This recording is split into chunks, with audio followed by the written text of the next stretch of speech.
I'm Daniel.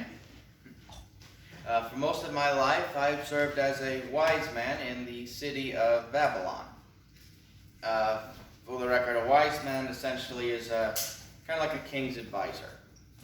It's my job to basically try to tell the king the best course of action.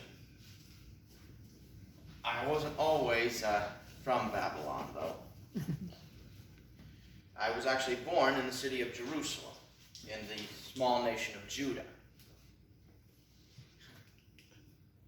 It was definitely different from how my life would turn out.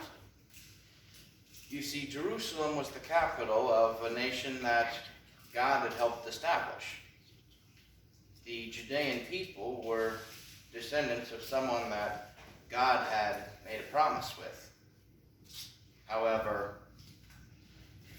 we Judeans didn't live up to our side of the agreement. We were supposed to always honor and love God. For the past several generations, we turned our backs on him. So that hand of protection that God had placed on us, he had no choice but to remove, so that we could understand why we needed him in our lives. The result? Babylon. The most powerful nation in the world came in and wiped our little country right off the map.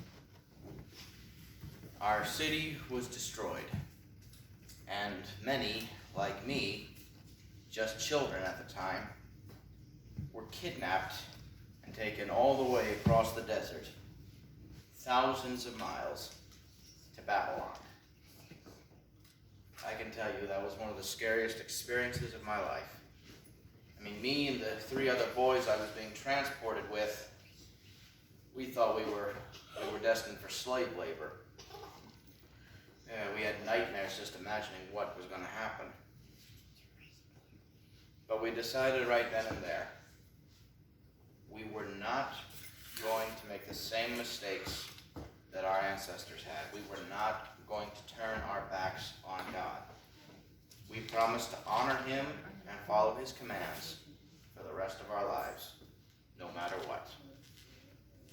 So eventually we make it to Babylon, and we find that we weren't going to be chained up as slaves after all.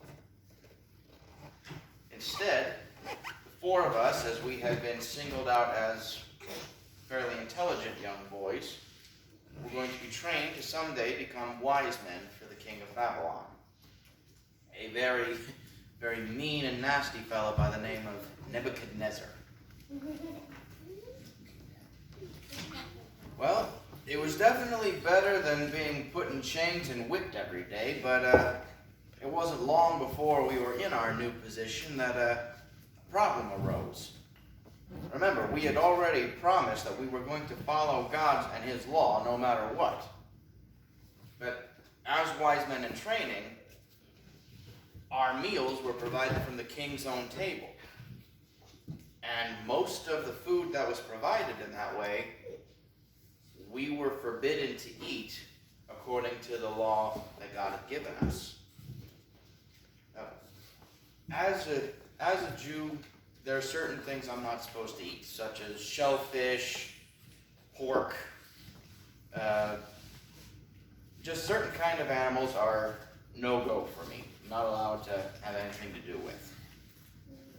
And then any kind of food that's been offered to a fake god or an idol, I'm not supposed to have anything to do with.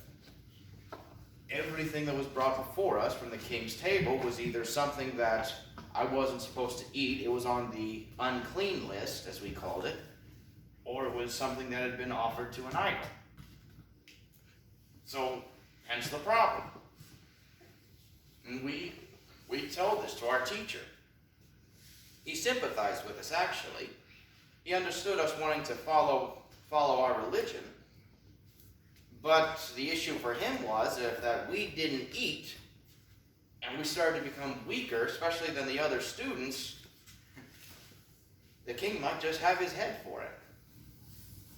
Nebuchadnezzar was very much not a patient man. And he could be very cruel when he got mad.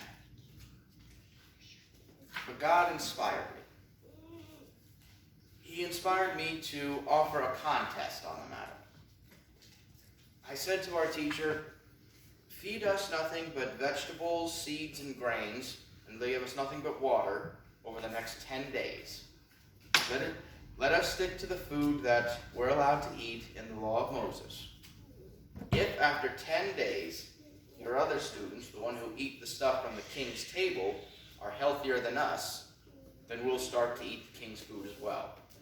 But if we are as healthy or healthier than them, allow us to continue with just eating our vegetables and water diet.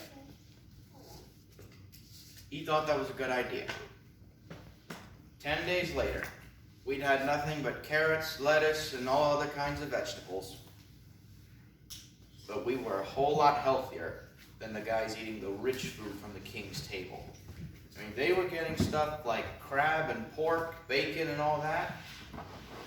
The four of us who stayed on the vegetable diet, we beat them in everything we were doing. Whether it was the physical exercises we were expected to do, or even just the tests that we were supposed to take. We were found to be the best students in the class after just 10 days on this special diet. So our teacher said, all right, you guys win. Vegetables and water is all you get from now on. And as the years went by, we were found to be good at our jobs. I mean, no one really expected much of us coming from the little nation of Judah.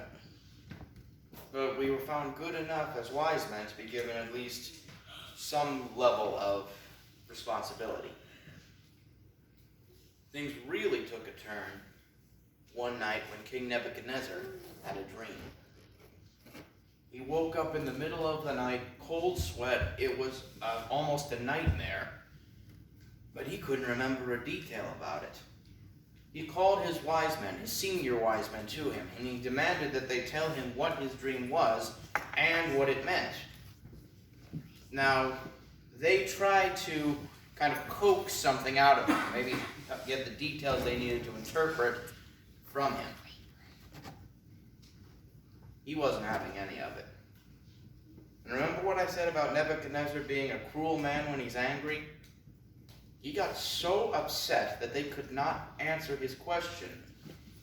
He ordered that not just these men be killed, but every wise man in Babylon was to be killed.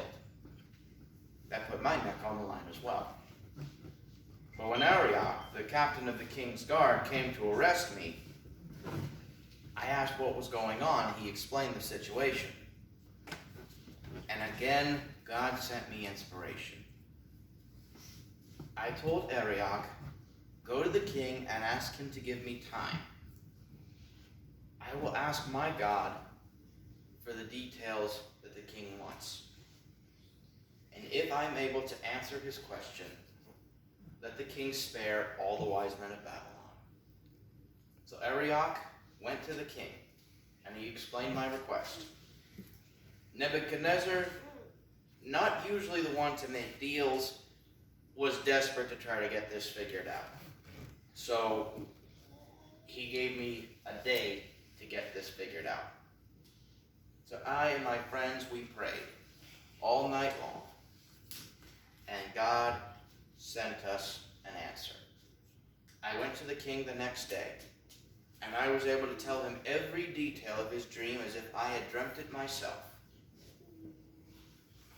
And as soon as I was done explaining, he remembered all these details himself. Yes, that was my dream, he said, but what in the world does it mean?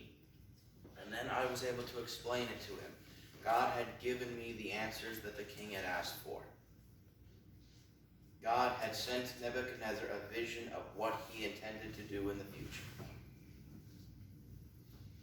And when I was done explaining, the very king of Babylon himself bowed down to me in gratitude for explaining his dream. My friends were made high officials in Babylon, and I became a favorite advisor to the king from that day forward. And just as we had agreed, every wise man in Babylon was spared. That's certainly not the end of my story. I would go on to serve Nebuchadnezzar for many more years and the guys who would succeed him. But this shows a lesson I learned very early on. No matter what may happen in your life, you have to trust God. If I had not trusted God, certainly I would have perished instead of interpreting the king's dream. But God watched over me in no small part because I trusted him to do so. So no matter how scary the situation you may find yourself in, trust in God, and he will look after you. I believe that at this point